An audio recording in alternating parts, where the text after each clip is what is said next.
अस्सलाम वालेकुम स्टूडेंट्स, कैसे हैं आप सब। आज इस क्लास में हम चैप्टर नंबर 5 जिसका नाम है इंफॉर्मेशन सिस्टम्स वो पढ़ेंगे। आपके माइंड में सबसे पहला सवाल ये आएगा कि सर ये जो फ्रेज है इंफॉर्मेशन सिस्टम्स, ये जो नाम है इंफॉर्मेशन सिस्टम्स, इससे मिलता जुलता एक और नाम या एक और फ्रेज है जिसका नाम है information technology.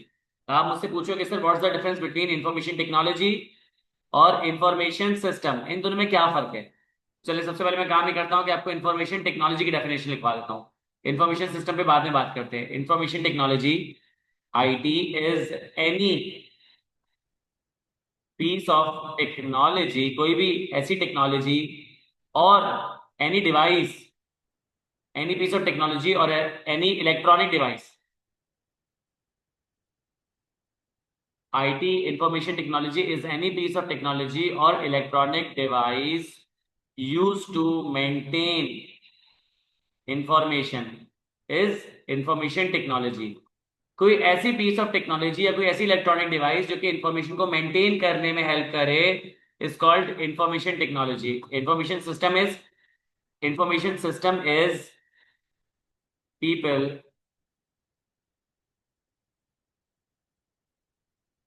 Working in an environment. लोग किसी एनवायरमेंट में काम कर रहे हों, सही है। एनवायरमेंट को हम सिस्टम भी कह सकते हैं। लोग जो कि एनवायरमेंट या सिस्टम में काम कर रहे हो, इंटरेक्टिंग विथ टेक्नोलॉजी। यहाँ पे टेक्नोलॉजी का मतलब क्या है, IT. To do what, to maintain information is called what, information system. ये डेफिनेशन देख लो दोनों की। IT information technology, any piece of technology और any electronic device use to do what, use to maintain information is called information technology. On the contrary, people working in an environment, people working in an organization, people working in a system interacting with technology, जो कि technology से interact कर रहे होते हैं, to do what, to maintain information is called information system. तो अगर कोई मुझसे पूछेगा कि इंफॉर्मेशन टेक्नोलॉजी बड़ी टर्म है, information system, I would say information system is a broader term. Information system is a broader term, क्यों? क्योंकि इंफॉर्मेशन सिस्टम में आ जाता है पीपल प्लस ऑर्गेनाइजेशन। ऑर्गेनाइजेशन को कह सकते हैं सिस्टम्स, या फिर आपके पास आ जाता है एनवायरमेंट। तो ये पीपल, ऑर्गेनाइजेशन एंड आईटी। और आईटी जो है, इसमें आपके पास आ जाता है कंप्यूटर टेक्नोलॉजी, टेलीकम्युनिकेशन टेक्नोलॉजी और नेटवर्क टेक्नोलॉजी। फिर से, what is information system. Information system क्या है? वो सिस्टम, वो ऑर्गेनाइजेशन, वो डिवाइस। दो, अपने कैमरा बंद कर दो दोस्तों। इंफॉर्मेशन सिस्टम क्या है? इंफॉर्मेशन सिस्टम वो सिस्टम है, वो ऑर्गेनाइजेशन है, वो इन्वायरमेंट है कि जिसमें लोग इंटरेक्ट करते हैं इस टेक्नोलॉजी के साथ। इंटरेक्ट करते हैं इस टेक्नोलॉजी के साथ क्या करने के लिए? इंफॉर्मेशन मेंटेन करने के लिए। It's called information system. Sir what is information technology? ये टेक्नोलॉजी, ये पीस ऑफ डिवाइस, ये पीस ऑफ टेक्नोलॉजी, ये इलेक्ट्रॉनिक डिवाइस जिससे इंफॉर्मेशन को मेंटेन कर सकते हैं is called information technology. Information technology shorter term है, इंफॉर्मेशन सिस्टम ब्रॉडर टर्म है। इंफॉर्मेशन सिस्टम के अंदर इंफॉर्मेशन टेक्नोलॉजी भी आ जाती है। अब आपका सवाल होगा sir what is maintenance, information को मेंटेन करने का मतलब क्या है? अभी आपको बताऊंगा उसका मतलब। मुझे एक मिनट देना। Yes, now what is maintenance. Maintenance, ये मैंने आपको चैप्टर नंबर 4 में बताया था। मेंटेनेंस का मतलब होता है input, process, output, storage, network. Maintenance का मतलब होता है कि आप इनपुट लेकर आ रहे होते हो, उसे प्रोसेस करते हो, उसे मैनेज करते हो, उसे मेंटेन करते हो, उसमें चीजें ऐड करते हो, उसमें से चीजें लेस करते हो, उसमें चीजों को रीअरेंज करते हो, सॉर्ट करते हो, प्रोसेसिंग हो गई। फिर उसके बाद आउटपुट डिस्प्ले करते हो। आउटपुट डिस्प्ले का मतलब है आपने लिख दिया, आपने कंप्यूटर स्क्रीन पे दिखा दिया, सही है। फिर आप क्या करते हो, उसको स्टोर कर लेते हो ताकि आप बाद में यूज कर सको। और नेटवर्किंग का मतलब है उसे फैला देते हो, कॉल्ड मेंटेनेंस। अब फॉर एग्जाम्पल अगर मैं बात करूं इस लैपटॉप की, ये लैपटॉप यहाँ पे पड़ा हुआ है, इस लैपटॉप के अंदर विंडोज भी डली हुई है, इस लैपटॉप के अंदर हार्ड ड्राइव भी है, इसके अंदर रैम भी है, इसके अंदर तमाम चीजें मौजूद हैं। लेकिन ये लैपटॉप यहाँ पे पड़ा हुआ है। यहाँ पे जब लैपटॉप पड़ा हुआ है तो ये एक पीस ऑफ टेक्नोलॉजी है, ये इलेक्ट्रॉनिक डिवाइस है, ये खुद से कुछ नहीं करेगी। इसके अंदर पोटेंशियल है, इसको यूज किया जा सकता है इंफॉर्मेशन को मेंटेन करने के लिए। मैं इसमें इंफॉर्मेशन को इनपुट भी कर सकता हूँ, इसे प्रोसेस भी कर सकता हूँ, इसे आउटपुट भी कर सकता हूँ, इसे स्टोर भी कर सकता हूँ, इसकी नेटवर्किंग भी कर सकता हूँ। तो यहाँ पे इंफॉर्मेशन टेक्नोलॉजी, वो मोबाइल फोन, वो इंटरनेट का राउटर, वो लैपटॉप, वो कंप्यूटर पीसी, ये क्या आपके पास इंफॉर्मेशन टेक्नोलॉजी है। इवन ये जो एलईडी मौजूद है ना, ये भी इंफॉर्मेशन टेक्नोलॉजी है। अगर ये यहाँ पे इसको कोई यूज नहीं करता तो ये इंफॉर्मेशन टेक्नोलॉजी है। What is information system people? तुम्हारे हाथ में मोबाइल फोन या लैपटॉप मौजूद है, मेरे पास यहाँ पे लैपटॉप मौजूद है, सामने कैमरा खुला हुआ है, सही है, तो कैमरा मौजूद है, लैपटॉप मौजूद है, तुम्हारे घर पे इंटरनेट लगा हुआ है, मेरे घर पे इंटरनेट लगा हुआ है। तो यहाँ पे हमारे पास इंफॉर्मेशन टेक्नोलॉजी है, हम पीपल है, हम इससे इंटरेक्ट कर रहे हैं, हम इससे इंटरेक्ट कर रहे हैं, इससे बात कर रहे हैं, और क्या कर रहे हैं कि इंफॉर्मेशन को मेंटेन कर रहे हैं। मैं तुम्हें कुछ पढ़ा रहा हूं, इनपुट, तुम कुछ पढ़ रहे हो, प्रोसेस, तुम जाके पेपर में लिख कर आओगे, आउटपुट तुमने अपने माइंड में स्टोर कर लिया है, तुमने अपने पास हैंडआउट स्टोर कर लिए हैं, और साथ ही साथ नेटवर्किंग चल रही है। ये जो मैं क्लास का लिंक चलाता हूँ ये नेटवर्किंग है। इसके बाद में तुम्हें ये जो वीडियो अपलोड करके दूंगा रिकॉर्डिंग इसकी, तो ये क्या नेटवर्किंग है, this is called information system. Information system वो सिस्टम होता है जिसमें लोग इंटरेक्ट करते हैं टेक्नोलॉजी के साथ, एक एनवायरनमेंट में, एक सिस्टम में, एक ऑर्गेनाइजेशन में, और इंफॉर्मेशन को मेंटेन करते हैं, it's called information system. Information technology एक पीस ऑफ टेक्नोलॉजी जैसे कि मोबाइल फोन, इसको कोई यूज नहीं करेगा तो इसका मतलब ये है कि ये वो पीस ऑफ टेक्नोलॉजी जो इंफॉर्मेशन को मेंटेन कर सकती है, लेकिन अभी इंफॉर्मेशन को मेंटेन नहीं कर रही है। जब यहाँ पे मैं इस मोबाइल फोन को यूज करना शुरू हो जाऊंगा वीडियो बनाने के लिए, वॉइस नोट रिकॉर्ड करने के लिए, पढ़ाने के लिए, तो ये इंफॉर्मेशन टेक्नोलॉजी कन्वर्ट हो जाएगी इंफॉर्मेशन सिस्टम में, क्योंकि यहाँ पे इंसान इंटरेक्ट कर रहा है इसके साथ, और इंफॉर्मेशन को एक ऑर्गेनाइजेशन के अंदर मेंटेन कर रहा है। ये जो इदारा है आईक्यू स्कूल ऑफ फाइनेंस, ये इदारा है, ऑर्गेनाइजेशन है, एंटिटी है, एक इन्वायरमेंट, एक सिस्टम है। ये जो क्लासरूम है ये एक सिस्टम है, और यहाँ पे हम इंफॉर्मेशन को मेंटेन कर रहे हैं, टेक्नोलॉजी को यूज करते हैं, इसको इंफॉर्मेशन सिस्टम। उम्मीद है कि आपको इंफॉर्मेशन सिस्टम, इंफॉर्मेशन टेक्नोलॉजी समझ आ गया होगा। इंफॉर्मेशन सिस्टम, इंफॉर्मेशन टेक्नोलॉजी में फर्क समझ आ गया होगा। ये जो वर्ड है मेंटेन, टू मेंटेन इंफॉर्मेशन, ये मेंटेनेंस वाला वर्ड आपको समझ आ गया होगा। किसी का कोई सवाल है तो पूछ लें।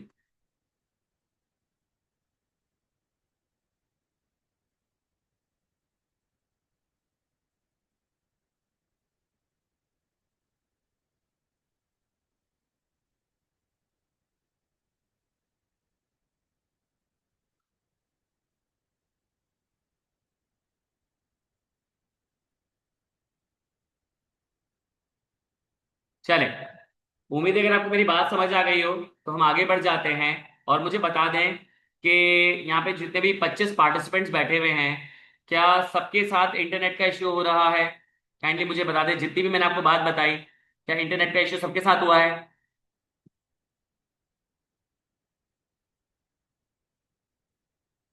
बहुत सारे बच्चे बोले इंटरनेट का इश्यू नहीं हुआ है।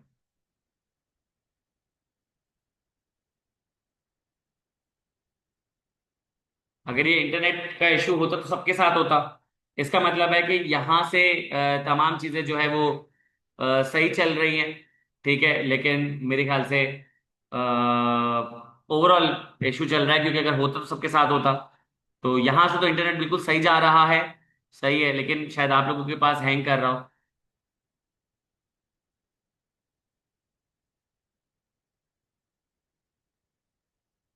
अब सही है?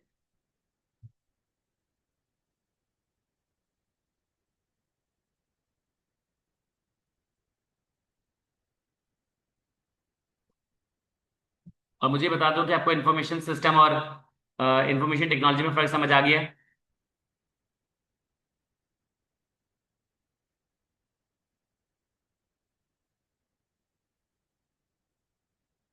चले, जिन लोगों का इंटरनेट हैंग कर रहा है मैं माजरत चाहता हूँ, मुझे नहीं पता कि क्या प्रॉब्लम है। यहाँ पे इंटरनेट सही चल रहा है, मैंने मेक श्योर किया था। अगर कोई प्रॉब्लम होता तो सबके साथ होता, लेकिन बहुत सारे साथ मसला नहीं हो रहा है, तो कंटिन्यू करते हैं। चलें, मैं आपको बता रहा था information technology, information system. Information technology वो पीस ऑफ टेक्नोलॉजी है जो कि इंफॉर्मेशन को मेंटेन करती है, जैसे कि मोबाइल फोन, जैसे कि लैपटॉप, जैसे कि टैबलेट, जैसे कि कंप्यूटर पीसी, या फिर आपके पास ये जो स्मार्ट टीवी मौजूद है, या आपके पास क्या है, इंफॉर्मेशन टेक्नोलॉजी है, कोई भी पीस ऑफ टेक्नोलॉजी है, या कोई भी इलेक्ट्रॉनिक डिवाइस जिससे इंफॉर्मेशन को मेंटेन करते हैं। अब इसी टेक्नोलॉजी को अगर इंसान यूज करे एक एनवायरनमेंट के अंदर, एक सिस्टम के अंदर, एक ऑर्गेनाइजेशन के अंदर, एक एंटिटी के अंदर, तो ये इंफॉर्मेशन टेक्नोलॉजी कन्वर्ट हो जाता है इंफॉर्मेशन सिस्टम। तो IT is any piece of technology और electronic device use to maintain information. Information system is people working in an environment or system interacting with technology, IT, to maintain information. IS हमेशा IT से बड़ा होता है, information system बड़ा होता है, information technology छोटा होता है, क्योंकि इंफॉर्मेशन टेक्नोलॉजी इंफॉर्मेशन सिस्टम का पार्ट एंड पार्सल है, लिखा हुआ है। इंफॉर्मेशन सिस्टम में लोग आ जाते हैं, ऑर्गेनाइजेशन आ जाती हैं, और आपके पास आईटी आ जाता है, इंफॉर्मेशन टेक्नोलॉजी आ जाता है। आईटी में आपके पास कंप्यूटर टेक्नोलॉजी, टेलीकम्युनिकेशन टेक्नोलॉजी और नेटवर्किंग टेक्नोलॉजी आ जाती है। What is maintenance? मेंटेनेंस का मतलब होता है इनपुट, प्रोसेस, आउटपुट, स्टोरेज और नेटवर्किंग। चलें, मैंने आपको इंफॉर्मेशन सिस्टम और इंफॉर्मेशन टेक्नोलॉजी का फर्क बता दिया है। एट अ ग्लांस में लिखा हुआ है, in an increasingly technological world every businesses face new opportunities as well as unique challenges. जितने भी बिजनेसेस हमारे पास मौजूद हैं वो बहुत सारे एक्सटर्नल फैक्टर्स से इन्फ्लुएंस हो रहे होते हैं। जितने भी बिजनेसेस हमारे पास मौजूद हैं वो एक्सटर्नल फैक्टर्स से इन्फ्लुएंस होते हैं। सर उन एक्सटर्नल फैक्टर्स का नाम तो बताएं। पॉलिटिक्स, हाँ यार, कभी अच्छी हुकूमत आ जाती है तो बिजनेसेस ग्रो करते हैं, कभी बुरी हुकूमत आ जाती है बिजनेसेस बंद हो जाते हैं। और एक्सटर्नल फैक्टर्स, इन्वायरमेंट, जब कोविड आया था तो बिजनेसेस बंद हो गए थे, जब कोविड आया था बहुत सारे ऑनलाइन बिजनेसेस शुरू हो गए थे। और एक्सटर्नल फैक्टर्स बताएं। सोसाइटी, यार जब इजरायली प्रोडक्ट्स को लोगों ने बॉयकॉट किया था तो वो बिजनेसेस बंद हो गए थे, और जब लोकल बिजनेसेस को प्रमोट किया तो वो बिजनेसेस चलना शुरू हो गए। सोसाइटी, टेक्नोलॉजी, टेक्नोलॉजी, यार जिन बिजनेसेस ने एआई को अडॉप्ट कर लिया वो बिजनेसेस अच्छा चल रहे हैं, जिन्होंने टेक्नोलॉजी को अडॉप्ट कर लिया वो बिजनेसेस अच्छा चल रहे हैं, और जो बिजनेसेस टेक्नोलॉजी को अडॉप्ट नहीं कर पाए वो बिजनेसेस स्ट्रगल कर रहे हैं। भाई तुम ज्यादा दूर नहीं जाओ, तुम आरआईटीज को देख लो। जिन आरआईटीज ने आपको रिकॉर्डेड लेक्चर्स दिए हाई क्वालिटी में, जिनके पास कंसाइज लेक्चर्स मौजूद है, जिनके पास एलएमएस मौजूद है, जिनके पास अब वाइट बोर्ड की रिकॉर्डिंग्स नहीं बल्कि आपके पास स्मार्ट रिकॉर्डिंग्स मौजूद है, वो बिजनेसेस फ्लरिश कर रहे हैं। तो टेक्नोलॉजी, इकोनॉमी, इकोनॉमी अच्छी होती है बिजनेस अच्छा ग्रो करते हैं, इकोनॉमी अच्छी नहीं होती बिजनेस खराब हो जाते हैं। और लॉ, लीगल एस्पेक्ट भी तो बिजनेस को चेंज करते हैं, चैप्टर नंबर 2। तो यहां पे आपके पास एक टर्म आई PESTEL, PESTEL, politics, environment, society, technology, economy, law. तो ये कुछ चीजें जो हैं वो बिजनेस को इन्फ्लुएंस करती हैं, बिजनेस के लिए अपॉर्चुनिटीज लेकर आती हैं, बिजनेस के लिए थ्रेट्स लेकर आती हैं। तो कह रहा है कि जो बिजनेसेस हैं वो नई अपॉर्चुनिटीज और चैलेंजेस फेस करता है कब? जब टेक्नोलॉजिकल चेंज आता है। आज के इस बढ़ती हुई टेक्नोलॉजिकल वर्ल्ड के अंदर आपके पास बिजनेस के पास अपॉर्चुनिटीज भी और थ्रेट्स भी मौजूद है। उम्मीद ये बात आपको समझ आ गई होगी। इंफॉर्मेशन टेक्नोलॉजी बहुत क्रूशियल है, इंफॉर्मेशन टेक्नोलॉजी बहुत ही क्रिटिकल है। किसके लिए? इफेक्टिव और एफिशिएंट डिसीजन मेकिंग के लिए।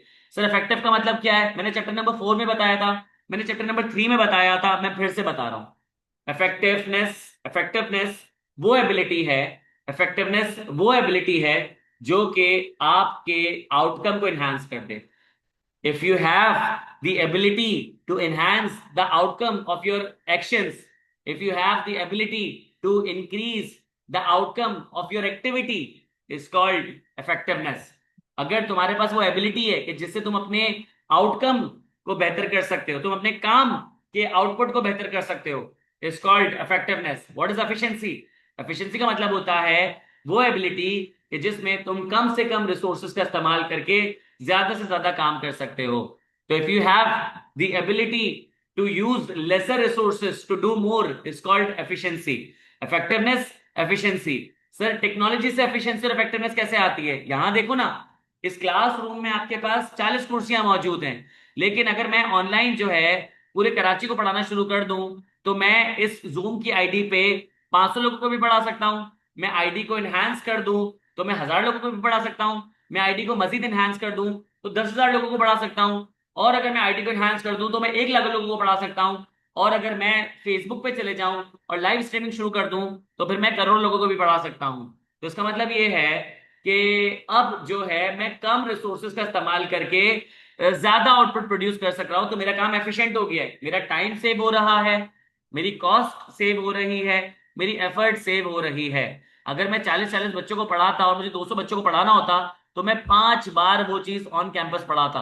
यहाँ पे अगर मुझे 200 लोगों को पढ़ाना है तो मैं क्या करूंगा, ऑनलाइन बुला के 200 के 200 को पढ़ा दूंगा।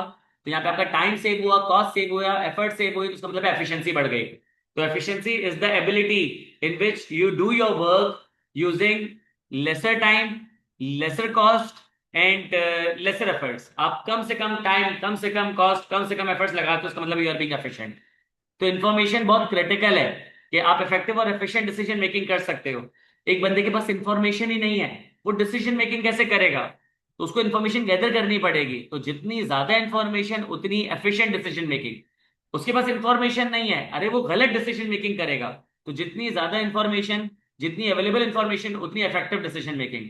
तो मैंने आपको पहले चैप्टर नंबर 4 में भी ये बात बताई थी, मैं चैप्टर नंबर 5 में भी ये बात बता रहा हूं, मैं आपको चैप्टर नंबर 6, 7, 8, 9 में भी ये बात बताऊंगा कि all business functions are different from one another. पहली बात कि तमाम बिजनेस फंक्शंस एक दूसरे से अलग अलग होते हैं। What does it even mean? एक है मार्केटिंग फंक्शन, मार्केटिंग डिपार्टमेंट। एक है HR function, human resource department. एक है IT function, information technology department. एक है लीगल फंक्शन, लीगल डिपार्टमेंट। एक है प्रोक्योरमेंट फंक्शन, परचेज, तो परचेजिंग डिपार्टमेंट, प्रोक्योरमेंट डिपार्टमेंट। एक आपके पास है प्रोडक्शन फंक्शन, प्रोडक्शन डिपार्टमेंट। तो प्रोडक्शन के अंदर जो काम हो रहा होता है, मार्केटिंग में उससे अलग काम होता है। मार्केटिंग में जो काम हो रहा होता है, फाइनेंस में उससे अलग काम होता है। फाइनेंस में जो काम हो रहा है, एचआर में अलग काम हो रहा होता है। तो तमाम बिजनेस फंक्शंस एक दूसरे से अलग है, पहली बात ये हो गई। फिर दूसरा कमेंट ये है कि all business functions are interconnected. जितने भी बिजनेस फंक्शंस होते हैं वो आपस में कनेक्टेड होते हैं। कैसे? चैप्टर नंबर 4 पढ़ा था। चैप्टर नंबर 4 में मैंने आपको बताया था कि all business decisions have financial consequences. जितने भी बिजनेस डिसीजंस होते हैं उनके फाइनेंशियल कॉन्सिक्वेंसेस होते हैं। मतलब क्या? कि अगर तुम मार्केटिंग कर रहे हो तो पैसे जाएंगे, तुम बंदा हायर कर रहे हो तो पैसे जाएंगे, तुम मशीन परचेज कर रहे हो तो पैसे जाएंगे, तुम प्रोडक्शन कर रहे हो तो पैसे जाएंगे। तो इसका मतलब यह है कि फाइनेंस डिपार्टमेंट के साथ तमाम डिपार्टमेंट्स ने कनेक्ट करना पड़ेगा, क्योंकि पैसे कौन देगा? Finance department. तो all business functions are interconnected. जितने भी बिजनेस फंक्शंस होते हैं वो आपस में एक दूसरे से कनेक्ट करते हैं। तो क्या सर ये तमाम बिजनेस फंक्शन आईटी डिपार्टमेंट के साथ कनेक्ट नहीं करेंगे? करेंगे ना यार। हर डिपार्टमेंट चाहता है कि मेरे काम में एफिशिएंसी, इफेक्टिवनेस बढ़ जाए, मेरे पास इंफॉर्मेशन मौजूद हो, टेक्नोलॉजी के साथ मौजूद हो। तो वो क्या करेगा? मार्केटिंग डिपार्टमेंट बोलेगा भाई मेरा अपना एक इंफॉर्मेशन टेक्नोलॉजी, इंफॉर्मेशन सिस्टम होना चाहिए। फाइनेंस वाला बोलेगा मेरे पास एक डाटाबेस मैनेजमेंट सिस्टम होना चाहिए। प्रोक्योरमेंट डिपार्टमेंट बोलेगा मेरे पास एक डाटाबेस मैनेजमेंट सिस्टम होना चाहिए। परचेज डिपार्टमेंट बोलेगा, सॉरी प्रोडक्शन डिपार्टमेंट बोलेगा मेरे पास एक अपना डाटाबेस मैनेजमेंट सिस्टम होना चाहिए। तो बिजनेस फंक्शंस आर इंटरकनेक्टेड। तो मैंने आपसे एक और बात कही थी कि all business functions have their own separate goals, but all of them are aligned aligned with, क्या हो गया, organizational goals। जितने भी बिजनेस फंक्शंस होते हैं उनके अपने सेपरेट सेट ऑफ गोल्स होते हैं, लेकिन वो तमाम गोल्स अलाइंड होते हैं ऑर्गेनाइजेशनल गोल्स के साथ। ये जो आपके पास इंफॉर्मेशन सिस्टम वाला चैप्टर है, इसमें क्या देखा, इसका गोल क्या है कि इंफॉर्मेशन बहुत क्रिटिकल है, तो इंफॉर्मेशन जो है वो इफेक्टिवनेस और एफिशिएंसी बढ़ाती है। तो यहाँ पे जो इंफॉर्मेशन सिस्टम या इंफॉर्मेशन टेक्नोलॉजी डिपार्टमेंट है, उसका गोल, उसका पर्पस ये है कि हमारे ऑर्गेनाइजेशन में चीजें, इंफॉर्मेशन जो है वो इजीली अवेलेबल हो, इंफॉर्मेशन टाइम बचाए, कॉस्ट बचाए, एफर्ट्स बचाए, और इंफॉर्मेशन इंपैक्टफुल हो। तो ये इनका गोल है। चैप्टर नंबर 4 में क्या गोल था, चैप्टर नंबर 4 वालों का, फाइनेंशियल मैनेजमेंट का क्या गोल था कि शेयर होल्डर्स की वैल्यू को मैक्सिमाइज करना है। तो यहाँ पे मुझे समझ आया कि हर बिजनेस फंक्शन एक दूसरे से अलग है, नंबर वन। दूसरा मुझे समझ आया कि जितने भी बिजनेस फंक्शन है वो इंटरकनेक्टेड है। तीसरा मुझे समझ आया कि हर बिजनेस फंक्शन के अपने गोल्स होते हैं और वो तमाम अलाइंड होते हैं ऑर्गेनाइजेशनल गोल्स के साथ।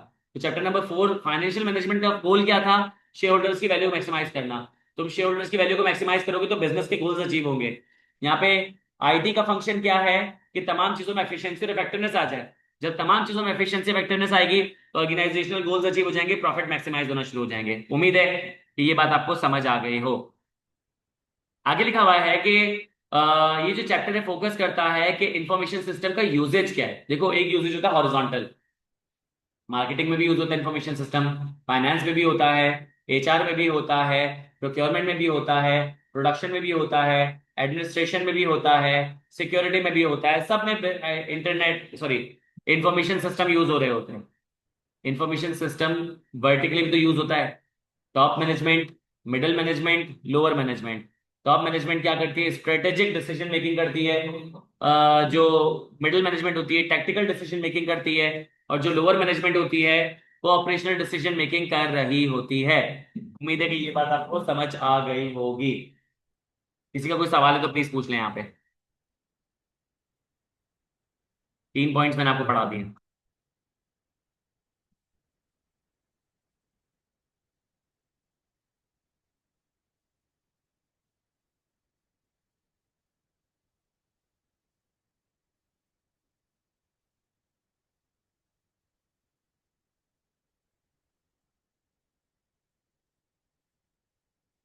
चलें, एक दो स्टूडेंट्स जो हैं वो सवाल पूछ रहे हैं चैप्टर नंबर 4 से रिलेटेड, 2 से रिलेटेड। मैं बहुत माजरत चाहता हूँ, मैं उनको रिप्लाई नहीं कर रहा।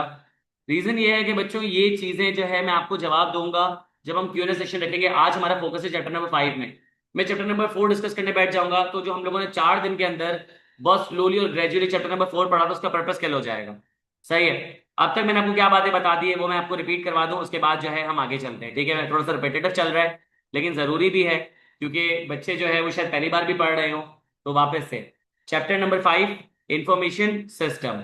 यहाँ पे आपके पास दो जो है फ्रेजेस हैं जो कि आपस में एक दूसरे से मैच कर रहे होते हैं, एक इंफॉर्मेशन सिस्टम, एक इंफॉर्मेशन टेक्नोलॉजी। सबसे पहले इंफॉर्मेशन टेक्नोलॉजी को देख लेते हैं। वो टेक्नोलॉजी, वो पीस ऑफ टेक्नोलॉजी, वो डिवाइस जो कि क्या करती है, इंफॉर्मेशन को मेंटेन करती है, called information technology.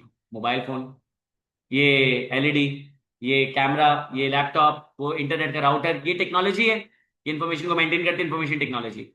Information system, organization के अंदर लोग क्या करते हैं, टेक्नोलॉजी को यूज करते हैं इंफॉर्मेशन को मेंटेन करने के लिए। It's called information system. तुम यहाँ बैठे हुए हो, मैं यहाँ बैठा हूँ, हम लोग हैं, हम टेक्नोलॉजी का यूज कर रहे हैं। तुम एलईडी देख रहे हो, मैं लैपटॉप की स्क्रीन देख रहा हूँ, मैं कैमरे को देख रहा हूँ। तो हम क्या कर रहे हैं, टेक्नोलॉजी से इंटरेक्ट कर रहे हैं और इन्फॉर्मेशन को मेंटेन कर रहे हैं। इन्फॉर्मेशन को मेंटेन कर रहे हैं कैसे, कि तुम पढ़ रहे हो, मैं पढ़ा रहा हूँ, हम इस लेक्चर को सेव करेंगे, बाद में हम इसको रिकॉर्डिंग देंगे। तो यहाँ पे क्या करें, हम इन्फॉर्मेशन को मेंटेन कर रहे हैं। तो टेक्नोलॉजी मौजूद है, बिल्कुल है, इंसान मौजूद है, और ये ऑर्गेनाइजेशन है। This is called information system. समझ आ गई बात। तो इंफॉर्मेशन सिस्टम जो है वो बड़ा टर्म है, इंफॉर्मेशन टेक्नोलॉजी छोटी टर्म है, क्योंकि इंफॉर्मेशन सिस्टम के अंदर इंफॉर्मेशन टेक्नोलॉजी आ जाता है। इंफॉर्मेशन सिस्टम अंदर लोगों से, टेक्नोलॉजी से और एनवायरमेंट से इंफॉर्मेशन टेक्नोलॉजी बनती है। जितनी भी technology, computer technology, telecommunication technology या नेटवर्क टेक्नोलॉजी। मेंटेनेंस का मतलब होता है इनपुट, प्रोसेस, आउटपुट, स्टोरेज और नेटवर्किंग। ठीक हो गया। फिर मैंने आगे बताया, ये जो पहला पॉइंट है कि बिजनेस को बहुत सारी चीजें इन्फ्लुएंस करती है। बिजनेस को बहुत सारी चीजें इन्फ्लुएंस करती है, जैसे कि politics, environment, society, technology, economy और लॉ। तो ये मुझे था पेस्टल। पेस्टल अप्रोच क्या कहती है, बहुत सारे एक्सटर्नल फैक्टर्स बिजनेस को इन्फ्लुएंस करते हैं, टेक्नोलॉजी भी करती है। जब कुछ ऑर्गेनाइजेशंस ने टेक्नोलॉजी को अडॉप्ट नहीं किया तो उनको लोगों ने लात मार के निकाल दिया। क्योंकि वो सरवाइव नहीं कर पाई। फिर यहाँ पे लिखा हुआ है कि इंफॉर्मेशन टेक्नोलॉजी जो है वो एक डिपार्टमेंट है, एक बिजनेस फंक्शन है, और मैंने आपको बार बार बताया कि हर बिजनेस फंक्शन के अपने ऑब्जेक्टिव्स होते हैं, और वो क्या करते हैं कि अपने ऑब्जेक्टिव्स के साथ अपने ऑब्जेक्टिव्स को ऑर्गेनाइजेशनल ऑब्जेक्टिव से जोड़ते हैं, कि all business functions have their own separate set of goals. उनके अपने सेपरेट सेट ऑफ गोल्स होते हैं, लेकिन वो अलाइंड होते हैं ऑर्गेनाइजेशनल गोल्स के साथ। चैप्टर नंबर 4 में पढ़ा था कि जो फाइनेंशियल मैनेजमेंट है वो क्या करता है, शेयर होल्डर्स की वैल्यू को मैक्सिमाइज करता है। इससे क्या होगा, प्रॉफिट मैक्सिमाइजेशन होगी। ये जो इन्फॉर्मेशन टेक्नोलॉजी है क्या कर रहा है कि काम के अंदर एफिशिएंसी और इफेक्टिवनेस लेकर आ रहा है। काम जल्दी होगा, काम में टाइम पैसे कॉस्ट सेव होगी, काम में आपका आउटपुट बेहतर हो जाएगा, तो उसकी वजह से ऑर्गेनाइजेशनल गोल्स अचीव नहीं होंगे, प्रॉफिट मैक्सिमाइज होंगे। और ये कैसे होगा, टेक्नोलॉजी के थ्रू, क्योंकि टेक्नोलॉजी इन्फॉर्मेशन को तेज कर देती है। इसकी छोटी सी एग्जांपल कि भाई मैं तुम्हें कहूं कि तुम नोट्स बना के दो मुझे, तुम मुझे जो नोट्स बना के दोगे वो तुम मुझे बना के दोगे 10 दिन के अंदर। मैं एआई को बोलो मुझे 1 दिन के अंदर बना के देगा, मुझे 1 मिनट में बना के दे देगा। यार 1 मिनट कहाँ, 10 दिन का। बस क्या थोड़ा सा खर्चा करना है। अभी मेरे पास जो चैट जीपीटी मौजूद है, सही है, वो फ्री है। एक आपके पास होता है गो, वो लेता है महीने के 1600 रुपए। 1600 रुपए यार, सही बुरी इन्वेस्टमेंट नहीं देखा जाए। अगर मैं 1600 रुपए दे रहा हूँ तो दोस्तों के साथ 2 दफा मैं जाता हूँ खाना खाने के लिए, तो 1000 रुपए तो वैसे ही दे देता हूँ। तो 1600 रुपए का मतलब ये है कि वो जो लिमिटेशन होती है वो थोड़ी सी ओवरकम हो जाएगी, कि मैं जो लिमिटेशन थी वो थोड़ी सी बढ़ जाएगी, थोड़ी कम हो जाएगी, और मुझे थोड़ा सा और एक्सेस मिल जाएगा। और दूसरा पैकेज है 5600 रुपए का, वो प्रो है। उसमें आपके पास और फायदे बढ़ जाते हैं। एक मेरे साथ टीचर होगा, बोलेगा यार 5600 रुपये बुरे नहीं है, अगर ये 5600 रुपये में लगाता हूँ तो मैं किसी बंदे को भी देता, वो इतना काम करके नहीं देता, ये कर लेगा। फिर एक ऑर्गेनाइजेशन है, उसमें पर मंथ जो है वो 9000 रुपये चार्ज, 9000 रुपये यार, और पूरा चैट जीपीटी खुल जाएगा। आपने एनिमेटेड वीडियोस बनानी है, आपने एनिमेटेड पोस्ट बनानी है, आपने कुछ भी करना है, बड़े बड़े हैंडआउट्स बनाने, बड़े बड़े पीडीएफ निकालने, सब कर लो, सब कुछ अल्टीमेट। ये ऑर्गेनाइजेशन करोड़ों रुपए कमाती है, 9000 रुपये तो कुछ भी नहीं है। तो क्या हो गया, एफिशिएंसी, इफेक्टिवनेस। और ये क्या है, एआई क्या है, इंफॉर्मेशन टेक्नोलॉजी, इंफॉर्मेशन सिस्टम। सही हो गया, बात समझ आ गई। फिर मैंने बताया कि जो चैप्टर फोकस कर रहा है यूजेस ऑफ इंफॉर्मेशन सिस्टम में कर रहा है। देखो हॉरिजॉन्टल यूजेस हो सकते हैं, मार्केटिंग का अपने डेटाबेस मैनेजमेंट सिस्टम होगा, फाइनेंस वालों का अपना होगा, प्रोडक्शन का अपना होगा, प्रोक्योरमेंट का अपना होगा, फाइनेंस का अपना होगा। फाइनेंस का अपना होता है ना, ओरेकल, सैप, हैना, बिल्कुल ऐसा ही होता है। इसी तरीके से मार्केटिंग का अपना होगा, सही है। प्रोडक्शन का हमने देखा है कि वो होता है जिसमें इन्वेंट्री मैनेजमेंट हो रही होती है, सही है, जैसे MRP 1 MRP 2 था। तो आपके पास ये हो गए हॉरिजॉन्टल डिस्ट्रीब्यूशन, एक दूसरे से अलग है। एक होता है सेम ही होता है लेकिन लेवल अलग हो जाता है, स्ट्रेटेजिक, टेक्टिकल, ऑपरेशनल। के फाइनेंस में जो सबसे बेहतरीन सॉफ्टवेयर होगा ना वो यूज कर रहा होगा डायरेक्टर, और जो मिडल वाले जो होंगे मैनेजर्स वगैरह वो टेक्निकल लेवल के फाइनेंस के कर रहे होंगे, और ऑपरेशनल में TPS, जैसे डेटा एंट्री वगैरह कर दी, डेबिट क्रेडिट कर दिया तो वो कर दिया। सही है, बात समझ आ गई। कह रहे कि ओवरऑल ऑब्जेक्टिव चैप्टर का ये है कि बच्चों को हम इक्विप करें, इनको बेसिक अंडरस्टैंडिंग आ जाए information technology based management information system. Management information system जो है वो मैनुअल भी होते हैं, जैसे कि लाइब्रेरी। अब लाइब्रेरी में तुम्हें बुक ढूंढनी है, तुम सबसे बोलोगे मैं काम करता हूँ कि बुक का अल्फाबेट देखता हूँ, तुमने बुक का नाम ए से शुरू होता है, एटॉमिक हैबिट्स। आप क्या करोगे कि ए के सेक्शन में जाओगे, ए के सेक्शन में आप देखोगे आपके पास जॉनर्स हैं, आपके पास हिस्ट्री है, ज्योग्राफी है, आपके पास साइंस है। आपने बोला कि social science, atomic habit social science है, आप सोशल साइंस वाले उसमें चले गए। आपको पता है कि फॉर एग्जाम्पल एटॉमिक साइंस मुझे नहीं पता कब आई, आप बोला atomic habit, sorry atomic habit, आपने कहा कि यार मुझे याद आ रहा है कि ये आई थी 1996 में। आप देखो 1996, अब 1996 ए और सोशल साइंस आपको ठक करके मिल जाएगी। तो लाइब्रेरीज ऐसे सेट होती है। इसी को अगर मैं आईटी बेस कर दूं तो IT base management information system हो जाएंगे। बात समझ आ गई। फिर बेसिक कंप्यूटर हार्डवेयर, हार्डवेयर जैसे कि इनपुट आउटपुट स्टोरेज, ये सारी चीजें हम लोग देख लेंगे। कॉन्सेप्ट ऑफ इंफॉर्मेशन टेक्नोलॉजी और इंफॉर्मेशन सिस्टम, गेस व्हाट, ये भी हम लोग पढ़ चुके हैं। फिर रोल और टाइप्स क्या होते हैं ये मैंने बताया, हॉरिजॉन्टल, वर्टिकल।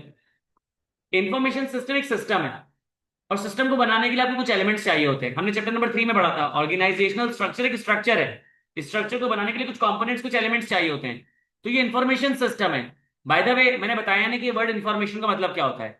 इंफॉर्मेशन का मतलब होता है नॉलेज, डाटा का मतलब होता है नॉलेज। डाटा का मतलब भी नॉलेज है, इंफॉर्मेशन का भी मतलब नॉलेज है। व्हाट्स द डिफरेंस, डाटा वो नॉलेज है जो कि स्कैटर्ड फॉर्म में, जो कि रॉ फॉर्म में, जो कि बिखरी हुई फॉर्म में, उसको मैं यूज नहीं कर सकता फौरी तौर पे। और इंफॉर्मेशन आपके पास वो नॉलेज है जो कि रेडी टू यूज फॉर्म में, जो कि अरेंज्ड फॉर्म में, जो कि ऑर्गेनाइज्ड फॉर्म में, ऐसे जो कि प्रेजेंटेबल फॉर्म में। अब यहाँ पे फॉर एग्जाम्पल तुम्हारे पास एक ऐसे हैंडआउट्स पड़े हुए होते जिसमें कहीं पे इंफॉर्मेशन टेक्नोलॉजी की डेफिनेशन लिखी हुई है, कहीं पे इंफॉर्मेशन सिस्टम की डेफिनेशन लिखी हुई है, कहीं पे सिस्टम्स के बारे में लिखा हुआ है, कहीं पे डेटाबेस मैनेजमेंट सिस्टम्स के बारे में लिखा हुआ है, बीच में एथिक्स के पैराग्राफ्स आ रहे हैं, बीच में कहीं पे बिजनेस मार्केटिंग के पैराग्राफ्स आ रहे हैं। तो दिस इज योर डाटा। उसको पढ़ के नहीं समझ आएगा। मैं क्या करूंगा, 10 चैप्टर बनाऊंगा, मार्केटिंग वाले पैराग्राफ मार्केटिंग वाले में डालूंगा, आईटी वाले आईटी में डालूंगा। उसके बाद क्या करूंगा, मैं उनकी सीक्वेंसिंग करूंगा। सबसे पहले डेफिनेशन आए, फिर टाइप्स आए, फिर फला आए, फिर ये ऑब्जेक्टिव्स आए, इस तरीके से करके मैं उसको ऑर्गेनाइज करूंगा। अब वो जो बुक बन गई ना आईटीबी की, वो क्या आपके पास इन्फॉर्मेशन। ठीक है। तो इन्फॉर्मेशन क्या होता है आपके पास, वो नॉलेज होती है जो कि अरेंज फॉर्म में होती है, और जो डाटा है वो आपके पास अरेंज फॉर्म में नहीं होता है। अब जाहिर सी बात है कि जब तुम्हें इन्फॉर्मेशन सिस्टम बनाना है, तो to make an information you need what data. तुम्हें जब चिकन बिरयानी बनानी होती है तो सबसे पहले तुम्हें चिकन चाहिए होती है। सही है। तो यहाँ पे इन्फॉर्मेशन सिस्टम में तुम्हें डाटा चाहिए। अब डाटा जब तुम्हें आगे, तुम डाटा को एंटर भी तो करोगे। तो how do we enter data, हम डाटा को कैसे एंटर करते हैं, दो तरीके, तीन तरीके हैं। एक होता है बैच सिस्टम। बैच का मतलब ये होता है जब बैच कंप्लीट हो, पूरा उठाओ एक साथ डाटा, एक साथ लोड कर दो। भाई मैंने कहा कि यार मेरे पास स्टूडेंट्स की अटेंडेंस है, मैं क्या करूंगा कि हर 10 दिन के बाद अटेंडेंस को अपडेट कर दूंगा। मैंने बैच बना लिया 10 दिन का, या मैं हर मंडे टू मंडे अपडेट कर दूंगा, तो मैंने 7 दिन का बैच बना लिया। एक बंदा कहता है कि नहीं यार, जैसे जैसे स्टूडेंट आएगा ना उसको बोलूंगा थंब लगाओ, तुम्हारे सिस्टम में खुद ही मार्क हो जाएगा। एंटर होगा, थंब लगाएगा, सीधा सिस्टम में चले गया। तो this is called real time processing.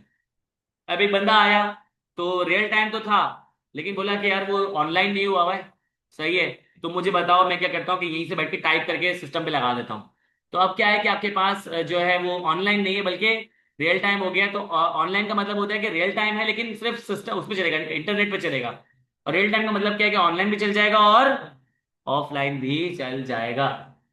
मैं एटीएम जाता हूँ, कार्ड लगाता हूँ, तो वहां पे पेमेंट आ जाती है। Is this real time? Yes it is. लेकिन अगर लिखा आ जाए कि यार अगर आपका अभी नेटवर्क डाउन है तो अभी आप पेमेंट नहीं निकाल सकते, इसका मतलब है कि अब ये रियल टाइम नहीं, ये ऑनलाइन होगा। तो ऑनलाइन होगा तभी चलेगा, ऑफलाइन ये नहीं चलेगा। बराबर में बैंक गया, मैंने चेक काट के दिया, बोले पेमेंट कर दो, अब वो ये नहीं बोलेगा कि सिस्टम सर्वर डाउन है, क्योंकि वहां पे बंदा आपको कैश की बेसिस, चेक की बेसिस पे कैश निकाल के दे देगा। तो बैंक की जो सर्विस है वो रियल टाइम है, जो ये एटीएम है ये आपके पास ऑनलाइन है। और बैच का मतलब क्या होता है कि स्लो स्लो काम होता है। तो बैच, ऑनलाइन और रियल टाइम, ये आगे हम पढ़ेंगे। डेटाबेस, वो बेस, वो जगह जहां पे डाटा को गैदर किया जाता है। यस। वो फोल्डर जहां पे मैंने अटेंडेंस शीट लगाई है, तो अटेंडेंस शीट डाटा है। वो जो फोल्डर है वो क्या, डेटाबेस। इसके ऊपर मैं एक और अटेंडेंस शीट लगाऊंगा, इसके ऊपर मैं एक और अटेंडेंस शीट लगाऊंगा, तो वो फोल्डर वो क्या आपके पास, डेटाबेस। डेटाबेस मैनेजमेंट सिस्टम, और वो जो फोल्डर है उस फोल्डर को कैसे मैनेज करूंगा। तो मेरे पास जो पूरे लॉकर का सिस्टम होता है ना, वो क्या होता है, डेटाबेस मैनेजमेंट सिस्टम। कि उसके अंदर डेट वाइज जो है वो लिखा हुआ है, तो सॉरी ईयर वाइज लिखा हुआ है। उसके अंदर टीचर वाइज लिखे हुए कि ये फोल्डर इस टीचर का है, और ये फोल्डर फर्स्ट ईयर का है, सेकंड ईयर का है, ये फर्स्ट ईयर 2025 के बैच का है, ये फर्स्ट ईयर 2024 के बैच का है। तो आपके पास वो जो पूरा डेटाबेस मैनेजमेंट सिस्टम का ना, जैसे क्या होगा, वो बच्चे पास कर जाएंगे तो उनका डाटा पीछे वाले उसमें चले जाएगा, आर्काइव कर लेंगे। ठीक है, डेटाबेस मैनेजमेंट सिस्टम। नेटवर्क का मतलब होता है चीजों को जोड़ना, इंटीग्रेट करना, फैलाना। सॉरी, नेटवर्क का मतलब होता है चीजों को फैलाना। भाई एक ऑर्गेनाइजेशन है, उसमें आपने क्या किया, नेटवर्किंग कर ली। आपने कंप्यूटर पे एक शीट बनाई, और शीट बनाने के बाद आपने कहा कि मुझे आप लोगों का इनपुट चाहिए। तो आपने क्या किया कि ईमेल के थ्रू सबको शीट भेजी, सब लोगों ने उस पर इनपुट डाला, आपको शीट भेजी। तो आपने देखा कि यार एक बंदे ने शीट में ये चेंजेस किए, एक ने ये किए, एक ने ये किया, आपने सबको जोड़ के एक शीट बना ली। उसमें सबके सबके फीडबैक को इनकॉर्पोरेट कर लिया। ज्यादा बेहतर क्या था, क्या वो शीट को डालते थे गूगल ड्राइव पे, सबको एडिट का एक्सेस दे देते, आप सबको गूगल शीट, सबको वो क्या कहते हैं एक्सेल शीट शेयर करते, और सबके नाम लिखे हुए तो उसके आगे बोलते अपने अपने कमेंट इसके अंदर डाल दो, जो जो चेंजेस है डाल दो। उसके अंदर चेंजेस डाल देते। अब तुम्हारी चेंजेस मुझे नजर आ रही है, मेरी चीज तुझको नजर आ रही है, तो हम क्या कर रहे हैं, नेटवर्क शेयर कर रहे हैं उस फाइल को। तो दिस कॉल्ड नेटवर्किंग। नेटवर्किंग की और एग्जाम्पल हो सकती है सोशल मीडिया। नेटवर्किंग की और एग्जाम्पल हो सकती है ये जो हम ओटीटी पे, नेटफ्लिक्स वगैरह पे टीवी सीरीज देखते हैं। नेटवर्किंग की और एग्जाम्पल हो सकती है ईमेल भेजना। नेटवर्किंग की और एग्जाम्पल हो सकती है वेब ब्राउजिंग करना, कि मैं जाके गेम्स डाउनलोड कर रहा हूँ। नेटवर्किंग की और एग्जाम्पल हो सकती है कि आप ऐप्स यूज करते हो। नेटवर्किंग की और एग्जाम्पल हो सकती है आप एसएमएस कर रहे होते हो। तो नेटवर्किंग की बहुत सारी एग्जाम्पल्स होती हैं। नेटवर्किंग का मतलब ये होता है कि डिवाइस शेयर करना, कि मैंने अपने मोबाइल से हॉटस्पॉट बना लिया, मेरे पास इंटरनेट चल रहा था, तुम्हारे पास नहीं चल रहा था, हमने हॉटस्पॉट बना के इंटरनेट शेयर कर लिया। ब्लूटूथ हो गया, सही है कि ये स्क्रीन वायर से कनेक्टेड है, वायर नहीं चल रहा, तो मैं क्या करूंगा, इसको ब्लूटूथ से या वाईफाई से कनेक्ट कर लूंगा। जूम हो गया नेटवर्किंग, ये हाँ, ये जो आपके पास कॉल कॉल या वीडियो कॉल, टेलीकॉन्फ्रेंसिंग या वीडियो कॉन्फ्रेंसिंग आपके पास ऐप्स होती है, आपके पास नेटवर्किंग एग्जांपल आ गई। नेटवर्किंग समझ आ गया। इंटीग्रेशन, इंटीग्रेशन का मतलब होता है जोड़ना, इंटीग्रेशन का मतलब होता है जोड़ना। एक बड़ी ऑर्गेनाइजेशन, वहां पे फाइनेंस डिपार्टमेंट के भी हिस्से हुए। फॉर एग्जाम्पल एक डिपार्टमेंट है, उसका काम है सिर्फ परचेजेस को देखना। एक डिपार्टमेंट है, उसका काम है सिर्फ सेल्स को देखना। एक डिपार्टमेंट जो है वो क्या करता है, वो अकाउंट्स रिसीवेबल्स को देख रहा होता है। एक डिपार्टमेंट अकाउंट्स पेबल को देख रहा होता है। एक डिपार्टमेंट कैश और बैंक को देख रहा होता है। सही है। एक डिपार्टमेंट इन्वेंट्री को देख रहा होता है। अब इन्वेंट्री वाला जो है वो ये देख रहा है कि साल के शुरू में हमारे पास इतनी इन्वेंट्री थी, अब साल के एंड में हमारे पास इन्वेंट्री बढ़ गई है। तो उसका मतलब ये है कि उसको लगेगा कि परचेजेस जो है वो ज्यादा है, उसको लगेगा कि परचेजेस ज्यादा है। लेकिन जब उसने जाके चेक किया दूसरे सिस्टम्स में जाके, क्योंकि इंटीग्रेशन थी, उसने सेल्स का जब फंक्शन खोला तो उसको नजर आया कि सेल्स जो है इस बार बहुत ज्यादा हुई है। ठीक है, तो पिछला वाला सारा बिक चुका था, खत्म हो गया था, फिर परचेज करके हमने ज्यादा मंगा लिया था। तो परचेज कम थी, सेल्स ज्यादा थी, लेकिन क्या हुआ कि आपके पास जो है वो इन्वेंट्री बढ़ती हुई इसलिए नजर आ गई क्योंकि हुआ ये था कि पिछले साल का जो बेचा हुआ था वो रिटर्न होकर आ गया। तो ये तब तक नहीं पता चलता चलता वो सेल्स डिपार्टमेंट के डाटा नहीं हो, परचेज डिपार्टमेंट का डाटा नहीं हो, या अगर कैश और बैंक वाले को ये समझ नहीं आया कि हमारे पास कैश और बैंक कम क्यों है जबकि हमारे पास सेल्स तो बढ़ी है। लेकिन वो पता चला कि जो सेल्स बढ़ी है उसमें आपके पास कैश सेल्स जो है वो कम बढ़ी है और क्रेडिट सेल्स आपके पास ज्यादा बढ़ी है। और परचेज में आपके पास परचेज तो बढ़ी है, लेकिन आपके पास जो कैश परचेज है वो ज्यादा बढ़ी है और क्रेडिट परचेज आपके पास कम बढ़ी है। इसकी वजह से क्या हो गया कि आपके पास कैश कम नजर आ रहा है। तो ये इंटीग्रेटेड तस्वीर जब तक नहीं होगी ना, हॉलिस्टिक पिक्चर नहीं होगी, कंप्लीट पिक्चर नहीं होगी, मैं चीजों को समझ नहीं पाऊंगा। ये तो वही वाली एग्जांपल हो गई कि एक चीज जो है वो दूसरी तरफ से अलग कलर की है, मेरी तरफ से अलग कलर की है। मैं उसको एक तरफ से देखूंगा, मैं बोलूंगा इसका कलर अलग है। सही है। एक बंदा बोलेगा नहीं इसका कलर तो ये है। तो जब तक मुझे पूरी बॉल नजर नहीं आएगी, पूरी पिक्चर नजर नहीं आएगी, तब तक मैं क्या कर सकता हूँ, पूरा कमेंट नहीं कर सकता। हॉलिस्टिक पिक्चर होना जरूरी है। तो वो कैसे आएगी, वो आएगी इंटीग्रेशन से जोड़ कर। फिर लिखा सिक्योरिटी एंड प्राइवेसी। सिक्योरिटी का मतलब होता है किसी भी चीज को प्रोटेक्ट करना, प्राइवेसी का मतलब होता है किसी भी चीज को छुपा देना। सही है। तो सिक्योरिटी का मतलब है प्रोटेक्ट करना। इसका मतलब ये हुआ कि फॉर एग्जांपल आपकी ऑर्गेनाइजेशन, आपकी आपकी कंप्यूटर के अंदर, सिस्टम के अंदर वायरसेस आ रहे हैं, लेकिन वो वायरसेस कुछ कर ही नहीं पाते क्योंकि आपने क्या किया हुआ है, एक लाइसेंस्ड एंटीवायरस सॉफ्टवेयर परचेज किया हुआ है। और बहुत ही वो जबरदस्त किस्म का एंटीवायरस सॉफ्टवेयर है, छोटे से छोटे बड़े से बड़े वायरस को ट्रेस कर लेता है, उनको एलिमिनेट कर देता है, खत्म कर देता है। वो सिक्योर कर रहा है, वो लिटरली प्रोटेक्ट कर रहा है आपके सिस्टम को। ठीक है। प्राइवेसी का मतलब ये है कि आपने एक ऐसा एंटीवायरस सॉफ्टवेयर परचेज किया, आपने प्राइवेसी मोड ऑन किया, आपका सिस्टम सफा हस्ती से गायब हो गया। वायरस आया, उसने देखा कहते तो कुछ भी नहीं है, और वो वहां से आगे की तरफ बढ़ गया। This is called privacy. तो ऐसा भी होता है, वायरसेस से आप अपने सिस्टम को हाइड भी कर सकते हो। प्राइवेसी का मतलब होता है हाइड करना, सिक्योरिटी का मतलब होता है प्रोटेक्ट करना। ठीक हो गया। ये तमाम चीजें समझ आ गई है। उम्मीद है कि आपको इंट्रोडक्शन काफी हद तक समझ आ गया हो। जी ऑनलाइन स्टूडेंट्स कोई सवाल हो तो प्लीज पूछ लें आप लोग।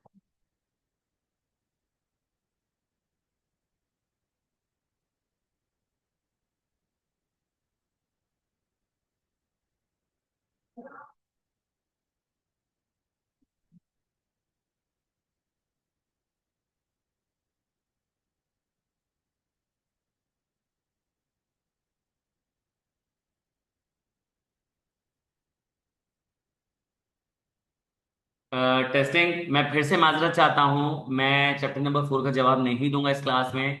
इस क्लास का जो टॉपिक है वो चैप्टर नंबर 5 है। मैंने एक्सप्लिसिटली काफी दफा कहा था Q&A सेशन होगा तो मैं बिल्कुल इस सवाल का जवाब दूंगा।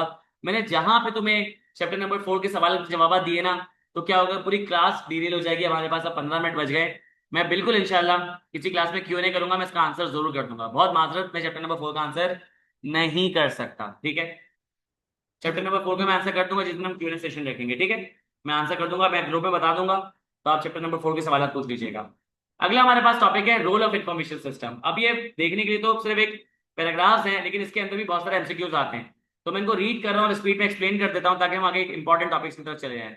रोल ऑफ इंफॉर्मेशन सिस्टम कह रहा है हम ऐसे ऐसे दौर में रह रहे हैं जहाँ पे टेक्नोलॉजी रैपिडली इंक्रीज कर रही है, जिसकी वजह से हमें बहुत सारी अपॉर्चुनिटीज भी मिलती हैं और बहुत सारे चैलेंजेस भी मिलते हैं। कह रहा है कि कोई भी बिजनेस जो है वो कंपेटिटिव एडवांटेज क्रिएट कर सकता है। What is competitive advantage? आपके पास यहाँ पे एक फ्रेज आ रही है कंपेटिटिव एडवांटेज। कंपेटिटिव एडवांटेज का मतलब क्या होता है कि जहां पे आपके बिजनेस को compete करते वक्त एक एडवांटेज मिल रहा हो, कि भाई तुम्हारे बिजनेस के पास वो चीज मौजूद नहीं, मेरे बिजनेस के पास वो चीज मौजूद है, तो मेरे पास कंपेटिटिव एडवांटेज आ गया। वो कैसा है कि तुम्हारे पास टेक्नोलॉजी नहीं, मेरे पास टेक्नोलॉजी है, तो मेरे पास एक कंपेटिटिव एडवांटेज आ गया। तो एक बिजनेस जो है कॉम्पिटिटिव एडवांटेज क्रिएट कर सकती है कैसे, अगर वो इंफॉर्मेशन टेक्नोलॉजी को अच्छे से यूज करना शुरू हो जाए। अच्छे से क्या मतलब है, इफेक्टिव यूज। अब लिखा हुआ है कि ये अचीव हो सकता है कैसे, efficient business processes. Efficient business processes का मतलब क्या है, वो बिजनेस प्रोसेसेस जिसमें टाइम सेव हो रहा हो, कॉस्ट सेव हो रही हो, एफर्ट सेव हो रही हो। आप परचेज कर रहे हो, उसमें आपका टाइम कॉस्ट एफर्ट बच रही हो। आप कुछ चीज सेल कर रहे हो, टाइम कॉस्ट एफर्ट बच रही हो। सेल करने की तो सबसे बेहतर एग्जांपल क्या है कि आप सारे होलसेलर, सारे मिडल मैन हटा दो, अपनी ई कॉमर्स वेबसाइट बनाओ, उसी पे बेचो। फौरन से कस्टमर के पास चीज पहुंच भी जाएगी, टाइम सेव हो जाएगा, कॉस्ट सेव हो जाएगी, जो बीच में इतने सारे मिडिल पर्सन लगाए वो हट जाएंगे, और एफर्ट सेव होगी। अब वेबसाइट पे चीजें लग गई है, अब कुछ नहीं करना, वेबसाइट खुद ही चीजों को बेचना शुरू हो जाएगी। तो उसका मतलब है कि तुमने टेक्नोलॉजी का यूज करते हुए अपनी सेलिंग को आसान कर दिया। ठीक है। ह्यूमन रिसोर्स, ह्यूमन बहुत सारा काम ऐसा होता है कि जब आप इंसानों से कराते हो इंसान टाइम लेते हैं। अब अगर आप वही काम टेक्नोलॉजी से करा लो तो आपका टाइम सेव हो जाएगा। ठीक है। And obtaining information for optimal decision making, decision making को ऑप्टिमाइज करना, कि अपनी अपनी डिसीजन मेकिंग को बेहतरीन कर लो। इसकी सबसे बेहतरीन एग्जांपल, मेरे पास 10 वेंडर्स मौजूद हैं जिनसे मैं चीजें परचेज करता हूँ। जाहिर सी बात है कि वो क्वालिटी सेल करते होंगे, एक क्वांटिटी सेल करते होंगे, उनके पास प्रोडक्ट की यूनिट्स कितने अवेलेबल है ये लिखा हुआ होगा। इसके अलावा उसमें लिखा होगा कि वो क्या डिस्काउंट देते हैं। इसके बाद लिखा होगा कि मार्केट में उनके रिव्यूज क्या हैं, और 10 चीजें लिखी होंगी। तो मैंने क्या किया कि उनको इन्फॉर्मेशन सिस्टम में डाल दिया। इन्फॉर्मेशन सिस्टम ने क्या किया, उन 10 को कंपेयर किया, अपने अपने जो भी प्रोटोकॉल्स लगाए, और लगाने के बाद बताते कि ये 3 आपके हिसाब से बेहतरीन है, इनमें से कोई भी सिलेक्ट कर लो। जब फूड पांडा से खाना मंगवाते हैं, हम कोई भी खाने का नाम लिखते हैं, जैसे लिखा बिरयानी, सही है। और जब बिरयानी लिखा तो उसमें क्या होगा कि आपके पास सबसे पहले कौन से रेस्टोरेंट्स आते हैं, नंबर 1 कि जिनकी रेटिंग हाईएस्ट होती है, नंबर 2 रेटिंग हाईएस्ट नहीं, साथ में नंबर ऑफ रिव्यूज भी ज्यादा है। फॉर एग्जाम्पल मैंने एक रेस्टोरेंट खोलूं और मेरे ही चाचा ने क्या किया, उसमें 5 स्टार दे दिए, तो मेरे पास रेस्टोरेंट में क्या होगा, 5 स्टार लेकिन एक रिव्यू होगा। उसको ऊपर नहीं करेगा, वो बोलेगा ऊपर आने के लिए कम से कम आपके पास फॉर एग्जाम्पल 500 रिव्यूज होने चाहिए। तो 500 रिव्यूज हैं, अब एक बंदा 500 रिव्यूज तो गैदर नहीं कर सकता, वैसे कर सकता है लेकिन चलो कोशिश नहीं करेगा। 500 रिव्यूज उसने गैदर कर नहीं किए, और 500 लोग थे, उनमें से 100 लोग इसके मिलाए हुए थे और 400 जेन्युइन थे। अब इसने 100 लोगों से मिला के अगर फॉर एग्जाम्पल 5 रेटिंग करके 100 लोगों से 5 भी कर लिया होगा, तो 4.8 रेटिंग का मतलब ये कि बाकी लोगों ने 4.6 दे दिया होगा, 4.7 दे दिया होगा, नॉट बैड। तो 500 रिव्यूज का मतलब ये है कि उसकी रेटिंग भी ज्यादा है उसके। कुछ लोग क्या करते हैं कि बोलते हैं कि नहीं यार, 2-2,500 जब तक रिव्यूज नहीं होंगे तब तक हम उससे खाना नहीं मंगवाएंगे। तो एक रेस्टोरेंट उसके 10,000 प्लस रिव्यूज और रेटिंग आ रही 4.8, फिर तो उस्ताद मंगवाना बनता है। तो वहां पे वो इसको उसका एल्गोरिथम कैसे सेट करते हैं कि तीसरी जो ऑप्शन होती है पता है क्या होती है, कि सस्ता कौन सा है। तो सबसे ऊपर सस्ता, सबसे ज्यादा रिव्यूज, और तीसरा रेटिंग के हिसाब से। तो ये क्या है आपके पास, ऑप्टिमल डिसीजन मेकिंग सबसे बेहतरीन एग्जांपल। और सिर्फ फूड पांडा में नहीं होता, ये दराज में भी होता है। जो सबसे बेहतरीन सप्लायर है, जिसके रिव्यू ज्यादा है, सेल्स ज्यादा है, वो सबसे ऊपर आ रहा होता है। यही आपके पास गूगल में भी होता है। जिस वेबसाइट पे सबसे ज्यादा लोग विजिट करते हैं, जिस वेबसाइट से सबसे ज्यादा परचेज करते हैं, सर्च इंजन में सबसे ऊपर वही आ रही होती है। ऑप्टिमल डिसीजन मेकिंग समझ आया। जिसकी वजह से क्या होता है कि आपकी ऑपरेशनल कॉस्ट जो है सब्सटेंशियली कम हो जाती है। ठीक है। इन्फॉर्मेशन सिस्टम को हम day to day decision making के लिए यूज करते हैं, मल्टीटास्किंग करने के लिए, सारे नाम लिखे हैं। ठीक है। In order to know how to gather and use information for from the many resources available to us, and understanding of information system is critical. इस चीज को समझना कि इन्फॉर्मेशन को कैसे गैदर करें, किस तरीके से मैनेज करें, तो आपके पास इन्फॉर्मेशन सिस्टम की नॉलेज होना बहुत क्रिटिकल है। कह रहे हैं कि ब्रॉडली अगर बड़े लेवल पे जाके देखें तो यहाँ पे क्या होता है, यूजर्स आ जाते हैं, इंसान, पीपल बात की थी, hardware software computer, that support decision making. Decision making कहाँ होती है, ऑर्गेनाइजेशन में। तो इन्फॉर्मेशन सिस्टम फिर से डेफिनेशन क्या बन गई, पीपल, कंप्यूटर्स और ऑर्गेनाइजेशन। ठीक हो गया। अब ये वाले पैराग्राफ्स आप लोग रीड कर लेना, मैंने आपको रोल ऑफ इन्फॉर्मेशन सिस्टम बता दिया, इसमें से एमसीक्यूज आते हैं, तभी मैंने थोड़ा सा इसमें टाइम लगा दिया, वरना मैं टाइम इस पे नहीं लगाते। सिर्फ पढ़ने वाले पैराग्राफ्स हैं, इसमें कुछ समझने की चीजें नहीं है। अब आपके पास अगला कॉन्सेप्ट आ रहा है, general concept of information technology. Information technology के कुछ जनरल कॉन्सेप्ट्स देख लेते हैं। जैसे कि हम सबसे पहले देखें कंप्यूटर सिस्टम्स। कंप्यूटर सिस्टम्स में आपके पास 4 चीजें आती है, इनपुट, प्रोसेस, आउटपुट और स्टोरेज। नेटवर्किंग ऑप्शनल है, नेटवर्किंग ऑप्शनल है। फॉर एग्जाम्पल तुमने लैपटॉप परचेज किया, उसमें इनपुट डिवाइसेस लगी हुई हैं, जैसे कि आपके पास कीबोर्ड लगा हुआ है, इसके अंदर टच पैड लगा हुआ है, सही है, माइक्रोफोन लगा हुआ है। आपके पास आउटपुट डिवाइसेस लगी हुई है, माइक, कैम, स्पीकर लगा हुआ है, आपके पास ये जो स्क्रीन लगी हुई है, आपके पास सारी चीजें मौजूद हैं। तो ये आपके पास मौजूद है, इनपुट आउटपुट मौजूद है। फिर प्रोसेसिंग डिवाइसेस लगी हुई है, अंदर रैम लगी हुई है, और अब प्रोसेसर लगा हुआ है। फिर जो स्टोरेज डिवाइस मौजूद है जैसे कि रैम रोम और हार्ड ड्राइव वगैरह मौजूद है, अब सिस्टम चल जाएगा। सपोज में इंटरनेट से कनेक्टेड नहीं है तो ऐसा तो नहीं ना कि तुम चला नहीं सको, तुम गेम खेल सकते हो, तुम वर्ड की फाइल टाइप कर सकते हो, तुम गाने सुन सकते हो, तुम वीडियो देख सकते हो, ठीक है, सारी चीजें कर सकते हो। नेटवर्किंग ऑप्शनल है, नेटवर्किंग के बगैर इंफॉर्मेशन सिस्टम बन जाता है, लेकिन ये बात हमें पता है कि आज के दौर में इंटरनेट के बगैर कोई चीज का फायदा नहीं हासिल कर पाओगे, चल जाएगा। ठीक हो गया। इनपुट प्रोसेस आउटपुट और स्टोरेज डिवाइसेस। इनपुट पे क्या लिखा हुआ है कि डाटा को सिस्टम में इंट्रोड्यूस कराना, इंफॉर्मेशन को सिस्टम में इंट्रोड्यूस कराना is called input devices. Output का मतलब ये होता है कि उस प्रोसेस्ड इंफॉर्मेशन को एक्सट्रैक्ट करना, output devices. Central processing unit जो है उसमें क्या होता है कि जब आप इंफॉर्मेशन को इनपुट करते हो उसको प्रोसेसिंग करना किसका काम है, सेंट्रल प्रोसेसिंग यूनिट का काम है, प्रोसेसिंग डिवाइसेस का काम है। कंप्यूटर हार्डवेयर में ये लिखा हुआ है, कंप्यूटर जो है खुद कंप्यूटर होता है यानी कि सीपीयू होता है और पेरिफेरल डिवाइसेस होती है। पेरिफेरल का मतलब क्या होता है, साइड बाय साइड। कंप्यूटर चलता है तो साथ में कीबोर्ड भी चलता है, साथ में मॉनिटर भी चलता है, साथ में कैमरा भी चलता है, स्पीकर भी चलता है, और आपके पास टच पैड भी चलता है।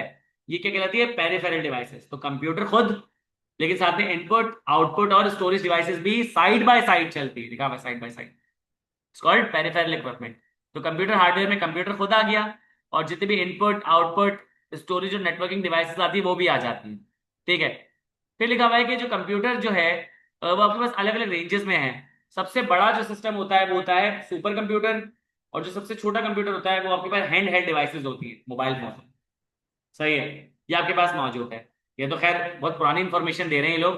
अब आपके पास कंप्यूटर जो है वो आंखों के रेटिना में मौजूद है, आप क्या कर सकते हो, लेंस लगा सकते हो, आप ग्लासेस पहन सकते हो, ठीक है, आपके पास ये भी कंप्यूटर मौजूद है। वॉच वाले हैं, ठीक है, ये आपके पास कंप्यूटर्स मौजूद होते हैं। और आपके पास सुपर कंप्यूटर की बात करूं तो सुपर कंप्यूटर जो है वो आपके पास क्वाड्रिलियन ऑफ इंफॉर्मेशन को पर सेकंड में प्रोसेस कर लेता है। ये जो हमारे पास, ये जो मेरे पास लैपटॉप मौजूद है, ये बिलियंस ऑफ इंस्ट्रक्शंस को पर सेकंड प्रोसेस कर लेता है। और हमारा जो दिमाग है वो थाउजेंड्स ऑफ इंस्ट्रक्शंस को पर सेकंड प्रोसेस कर लेता है। सर, थाउजेंड्स ऑफ इंस्ट्रक्शंस पर सेकंड, एक सेकंड में थाउजेंड्स ऑफ इंस्ट्रक्शंस, यस। कितनी? 30,000। सर 30,000 इंफॉर्मेशन को हम क्या कर सकते हैं, एक सेकंड में स्टोर कर सकते हैं? कर सकते हैं, लेकिन बच्चा फिर भी पूछता है कि डेट डालनी कैसे, सब सब्जेक्ट सब्जेक्ट की हेडिंग लिखनी है कि नहीं लिखनी। भाई मैं भी डिजर्व करता हूं मैं थोड़ा बहुत मजाक उड़ा सकूं, माजरत मैं माफी चाहता हूँ। सही है। और हम क्या कर सकते हैं, 30,000 इंस्ट्रक्शंस पर सेकंड। अभी मैंने असाइनमेंट मंगवाया ना बच्चों से, मैंने कहा वो जो बाकी टीचर्स के अपने पास रख लेता हूं मैं बच्चों को देने के लिए। सबसे पहले मैं दिल के जाके मैं लेटर का फॉर्मेट देखूं, बा खुदा सबका फॉर्मेट सेम है, और मैं यहाँ पे दिखा भी सकता हूँ सबका फॉर्मेट सेम है। मैं बोला मैं इतना परेशानी किस चीज की थी? सब में लिटरली सेंडर्स डिटेल एक लाइन का गैप देके, डेट एक लाइन का गैप देके, रेफरेंस नंबर एक लाइन का गैप देके, इनसाइड एड्रेस। मेरा दिल कर रहा था कि मैं अपने बाल नोच के गंजा हो जाऊं। सही है, फिर मैंने बोला मेरे नुकसानों का फायदा। मुझे वो ट्रॉमेटिक टाइम याद आ गया जब पूरी क्लास मुझे ये बताने में लग गई कि भाई फॉर्मेट सुन लो। सही है, खैर मैं तुम्हारा मजाक उड़ा रहा हूँ मुझे पता है मात्र। ठीक है। अच्छा, तो यहाँ पे जो है आपके पास कंप्यूटर जो है, एक सुपर कंप्यूटर है जो कि यूएस के एक यूनिवर्सिटी में मौजूद। उसकी प्रोसेसिंग स्पीड है 16 क्वाड्रिलियन 16 क्वाड्रिलियन इंस्ट्रक्शंस पर सेकंड। क्वाड्रिलियन आता है ट्रिलियन के बाद, ट्रिलियन आता है बिलियन के बाद, बिलियन आता है मिलियन के बाद। मिलियन में कितने जीरो होते हैं? 6, बिलियन में 9, ट्रिलियन में 12 और 15। इतनी इंफॉर्मेशन को प्रोसेस कर लेता है एक सेकंड में। तो यहाँ पे सुपर कंप्यूटर मौजूद है। खैर सुपर कंप्यूटर की हम बात ही ना करें, पाकिस्तान में नहीं है, हैं? पाकिस्तान में सुपर कंप्यूटर नहीं है, हमारे पास ज्यादा से ज्यादा मेन फ्रेम मौजूद। फिर यहाँ पे लिखा हुआ है कि इंटरनेट की बात हो रही है। एक होता है इंटरनेट। इंटरनेट वर्ड बना दो वर्ड से। इंटर का मतलब होता है बिटवीन, या इसको कह सकते हैं इंटरनेशनल। सही है, इंटर का मतलब होता है बिटवीन, दो लोगों के दरमियान या दूसरे लोगों के दरमियान, सो दूसरा मतलब इंटरनेशनल। नेटवर्क का मतलब क्या होता है, चीजें फैलाना, शेयर करना, नेटवर्किंग। सही, तो inter network is called internet. Inter network या international network is called internet. एक होता है इंटरनेट। इसी इंटरनेट की तर्ज पे एक और चीज बनती है, कहलाती है इंट्रानेट। इंटर का मतलब होता है विद इन, खुद से। नेट का मतलब नेटवर्किंग। जब मैं खुद से नेटवर्किंग कर रहा हूं तो मैं खुद से नेटवर्किंग कैसे करूंगा? ऑर्गेनाइजेशन की बात हो रही है, ऑर्गेनाइजेशन खुद से नेटवर्किंग करती है। मुझे एक बच्चे ने साइंस की बड़ी जबरदस्त बात बताई। एक होता है इंट्रा, एक होता है एक्स्ट्रा। वो जो आपके पास पार्टिकल्स होते हैं ना, हाइड्रोजन और ऑक्सीजन, तो दो हाइड्रोजन और ऑक्सीजन मिला के एक मॉलिक्यूल बनाता है, तो दिस इज कॉल्ड इंटरकनेक्टिविटी।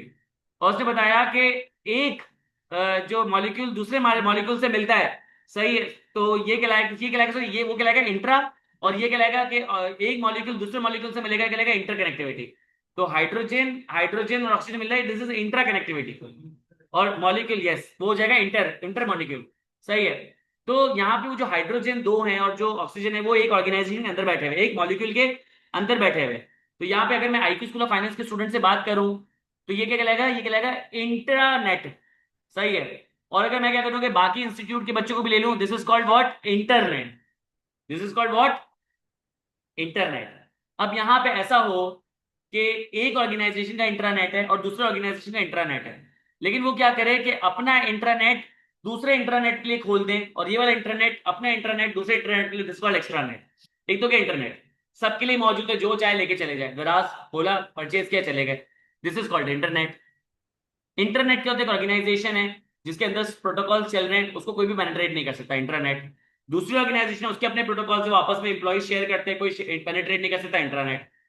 दूसरी ऑर्गेनाइजेशन है बैंक है, और आपकी जो ऑर्गेनाइजेशन है, आप एक क्या करते हो कि कुछ सिस्टम बना रहे हो, तो यहाँ पे बैंक को बोला कि बैंक एक काम करते हैं, हम मिलके काम करते हैं, तो बैंक ने अपना इंटरनेट खोला, इसने अपना इंटरनेट खोला, अब यहाँ पे इंफॉर्मेशन वहां जा रही है, यहाँ पे इंफॉर्मेशन वहां जा रही है, दुनिया से कहीं कनेक्ट नहीं कर रहा, तो this is called extranet. Extra का मतलब था बाहर, इंट्रा का मतलब था विद इन। तो इंटरनेट जो कि सबके लिए अवेलेबल हो, इंट्रानेट जो ऑर्गेनाइजेशन के लिए, लोगों के लिए अवेलेबल हो, एक्स्ट्रानेट जो कि किसी स्पेसिफिक लोगों के लिए अवेलेबल हो लेकिन मुझे वो दे दिया जाए, तो वो मेरे लिए बाहर से आ रहा है, एक्स्ट्रानेट। समझ आ गया इंट्रानेट। तो यहाँ पे कुछ चीजें लिखी, उम्मीद है ये बात आपको समझ आ गई हो। अभी जो डिवाइसेस है ना, input devices, output devices, storage devices, ये इंशाल्लाह हम किसी आखिरी क्लास में कवर करेंगे, चैप्टर नंबर 5 की। अगर ये 4 क्लासेस पे चलता है तो चौथी क्लास किस चीज की होगी, ये input devices, output devices, storage devices की। ये अभी हम नहीं पढ़ते, आगे चलते हैं। लास्ट बात बता रहा हूं इस चैप्टर की, इसके बाद हम क्लास को कॉल ऑफ कर देंगे, और अगली क्लास में हम लोग क्या करेंगे, कंटिन्यू करेंगे चैप्टर नंबर 5। वो है information technology versus information system. शुरू में मैं बहुत डिटेल में बता के आ चुका हूं, यहाँ पे जो बुक में लिखा है वो पढ़ा देता हूँ। लिखा हुआ है, information technology describes the application of computers and telecommunication equipment to store, retrieve, transmit and manipulate data. नहीं समझ आया, एक काम करते हैं, इसको जरा स्लो पढ़ते हैं। इंफॉर्मेशन टेक्नोलॉजी डिस्क्राइब करता है, बताता है, समझाता है, the application of computers and telecommunication equipment, the application of computers and telecommunication equipment. तो सर इसको मैं सीधा सीधा नहीं कह सकता कि इंफॉर्मेशन टेक्नोलॉजी डिस्क्राइब करता है पीस ऑफ टेक्नोलॉजी को। Application of computers and telecommunication equipment क्या है, piece of technology. Application of computer and telecommunication equipment, तो सर आप ये नहीं कह सकते लैपटॉप और मोबाइल फोन, वही वाली बात होगी ना। तो इंफॉर्मेशन टेक्नोलॉजी क्या बताता है कि आपके पास वो पीस ऑफ टेक्नोलॉजी या वो इलेक्ट्रॉनिक डिवाइस हो जिससे आप क्या कर सको, स्टोर कर सको, रिट्रीव कर सको, ट्रांसमिट कर सको, मैनिपुलेट कर सको। सर स्टोर, रिट्रीव, ट्रांसमिट और मैनिपुलेट के लिए कोई वर्ड यूज करें, मेंटेनेंस, मेंटेन। तो information technology describes any piece of technology or equipment to do what, to maintain information is called information technology। वही डेफिनेशन तो आगे जो ऊपर लिखवाई थी, अब जाके यहाँ पे देख भी लो। ये देखो क्या लिखा हुआ है यहाँ पे, मेंटेनेंस का मतलब क्या है, इनपुट, प्रोसेस, आउटपुट, स्टोरेज और नेटवर्किंग। तो यहाँ पे यही डेफिनेशन आपके पास नजर आ रही है। अब इंफॉर्मेशन सिस्टम देख लेते हैं। Information system describes complementary network of software and hardware. ये जो है complementary software of, complementary network of software and hardware, complementary network of, ये जो कंप्यूटर है मेरा, इसमें आपके पास हार्डवेयर है, सॉफ्टवेयर है, या आपस में दूसरे कॉम्प्लीमेंट कर रहे हैं, तो complementary network of software and hardware को क्या बोल सकता हूँ, अगेन टेक्नोलॉजी। तो इंफॉर्मेशन सिस्टम डिस्क्राइब करता है टेक्नोलॉजी को जो कि people and organisation use. Technology आ गई, पीपल आ गया, ऑर्गेनाइजेशन आ गई, क्या करने के लिए, collect, filter, process, create, distribute data information. तो यहाँ पे to do what, to maintain information is called information system. तो ऊपर लिखो, देखो लिखा ना, people in an organization manages information, manage information होगा, ये grammar mistake. People in an organization manage information using technology is called information system. लोग organization के अंदर टेक्नोलॉजी का यूज करते हैं, इंफॉर्मेशन टेक्नोलॉजी का यूज करते हैं, कॉल्ड व्हाट, इंफॉर्मेशन सिस्टम। वो टेक्नोलॉजी जो कि इंफॉर्मेशन को मेंटेन करती है, कॉल्ड इंफॉर्मेशन टेक्नोलॉजी। ठीक है। यहाँ पे मैनेजमेंट का मतलब क्या होता है, इनपुट, प्रोसेस, आउटपुट, स्टोरेज और नेटवर्किंग।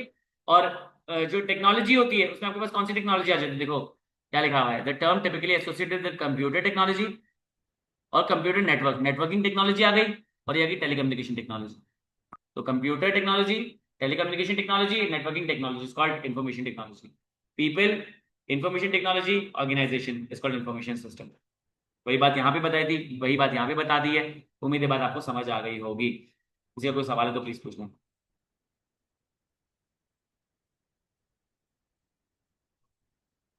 मुस्फिरा का सवाल है, सर ये चैप्टर आईटीबी में क्यों है? मेरा सवाल ये है कि ये चैप्टर ज्यादा क्यों नहीं है? हम लोग माशाल्लाह अपने पूरे स्कूलिंग लाइफ के अंदर टेक्नोलॉजी से भागते रहे, टीचर्स ने पढ़ाई भी नहीं, इंटरमीडिएट मैट्रिक में कभी नहीं पढ़ी। अब जब यहाँ पे पढ़ने को मिल रही है, वो भी बिल्कुल सादा खुशबू, तो उससे भी भाग रहे हैं। यहाँ से इंस्पिरेशन ड्रॉ करो, टेक्नोलॉजी का यूज करो। उम्मीद है कि आपको ये बात समझ आ गई होगी। सर नवंबर अटेम्प्ट तक कोर्स कंप्लीट कर देंगे। ये तो रिवीजन सेशन चल रहे, कोर्स कंप्लीट है। तौसीक तुम जो है ना ग्रुप से वो रिकॉर्डेड लेक्चर्स का लिंक ले लेना, वहां से पढ़ना शुरू हो जाओ। रिवीजन हो जाएगी। अभी हम लोग 20 अक्टूबर को खड़े हुए हैं। इंशाल्लाह ये जो चैप्टर नंबर 10 तक की हम लोगों ने बात की हुई है, अभी रह गया चैप्टर नंबर 6 रह जाएगा, चैप्टर नंबर 9 रह जाएगा, 10 रह जाएगा। ये 30 अक्टूबर तक कंप्लीट हो जाएगा। फिर जो सिलानी में वर्कशॉप कराऊंगा उसमें 1, 2, 7, 8 करवा दूंगा। तो 3, 4, 5, 6, 9, 10 यहाँ पे हो गई 6, 4 चैप्टर वहां पे हो जाएगी, 10 चैप्टर रिवाइज हो जाएंगे। एडिशनल प्रैक्टिस क्वेश्चन की रिकॉर्डिंग लेक्चर आपके पास मौजूद है, कोर्स में कंप्लीट करा चुका हूँ। सही है। तो अब्दुल लतीफ का सवाल है, अगर आज सर आज बीडब्ल्यूसी में एफिनिटी करवाएंगे तो मैं क्लास छोड़ दूं, फिशबोन करूंगा?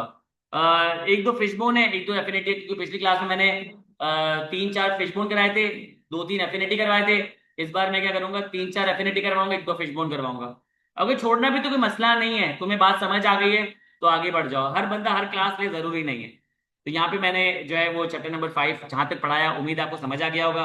नहीं समझ आया एक दफा रिकॉर्डिंग देख लो, क्योंकि जो मैंने बात बताई है मैंने बहुत डिटेल में बता दी है, अब मैं इसको नए तरीके से बता नहीं सकता। तो चैप्टर की रिकॉर्डिंग आपको मिल जाएगी, आप देख लीजिएगा। चल दिन ख्याल रखिएगा, अगली क्लास में इस चैप्टर को आगे की तरफ लेके चलेंगे। और थोड़ी देर में मिलते हैं, 2 मिनट में मिलते हैं, और फिर बीडब्ल्यूसी की क्लास करते हैं। ख्याल रखिएगा। अल्लाह हाफ़िज़।